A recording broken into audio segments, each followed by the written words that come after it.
Quand nous avons commencé, il y a 13 ans, une victime nous a dit « Mais depuis quand la justice est-elle arrivée au Tchad ?» Comment Hissène Habré va nier qu'il n'a pas tué des gens? La 404 jaune bâchée, ça servait à quoi? À amener de la viande? Moi j'étais là, si on t'appelle entre 1h du matin jusqu'à 3h30, c'est pour l'exécution. Mais si c'est après 3h30, c'est pour les tortures. Moi, quand mon mari était arrêté, personne n'est venu me rendre visite. Même dans la rue, je dis bonjour, ils fuient, ils ne veulent pas se rapprocher de moi.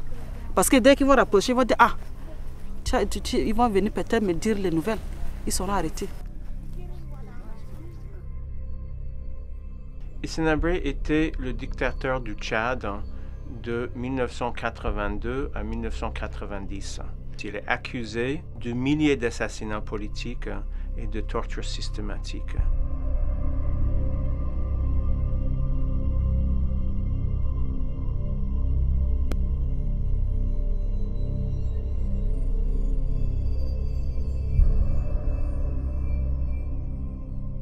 Après, lui, il régnait comme un dieu. Pour lui, tout ce qui bouge vient contre son pouvoir. Celui qui ose, Habré est un lion, il va le dévorer. La direction de la documentation et de la sécurité, la DDS, c'était comme le Gestapo de Hissène Habré. La DDS pouvait fusiller quelqu'un, et la DDS pouvait égorger quelqu'un, la DDS pouvait enterrer quelqu'un vivant, mais la DDS était permis à faire tout. Souleymane Gengeng a passé à peu près 3 ans dans les différentes prisons d'Hissène Habré. Il a vu des gens, des dizaines de personnes mourir devant lui. Il a juré devant Dieu que si jamais il sortait de cette prison, qu'il allait travailler pour la justice.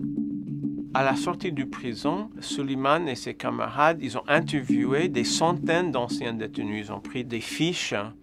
Et en fait, ce sont ces fiches-là qui ont servi à la première inculpation d'Hissène Habré au Sénégal en février 2000. Ça, c'est la maison de la DDS. Ça, c'est le bureau avec l'escalier. Avec mon collègue Olivier Berco, on était au Tchad et on voulait faire la visite de l'ancien bâtiment de la DDS. Et là, tout à fait par hasard, on a trouvé, jonché sur terre, abandonné depuis des années, des milliers de documents, des listes journalières des personnes mortes en détention, des rapports d'enquête, des rapports d'espionnage.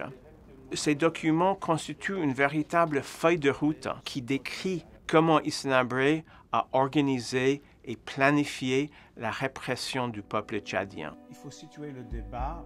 Human Rights Watch travaille avec les victimes de Hissène Habré depuis bientôt 14 ans. C'est grâce à la persévérance des victimes qui n'ont jamais baissé les bras qu'on arrive à la possibilité de jugement d'Hissène Habré.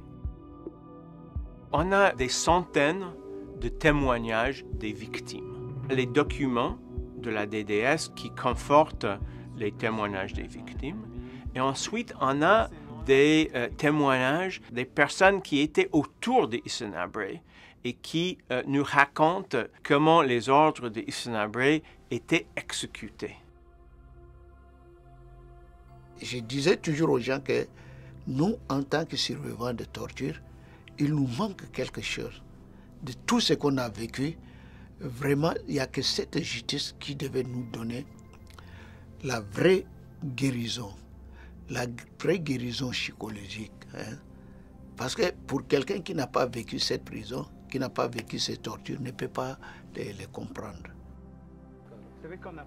Quand j'ai rencontré Souleymane Gengeng pour la première fois, les gens croyaient qu'il était fou de penser qu'il pouvait poursuivre en justice un dictateur. Ce procès a vocation d'être historique pour le Tchad et l'Afrique, de montrer que des simples victimes peuvent, par leur action, par leur persévérance, arriver à faire juger un dictateur.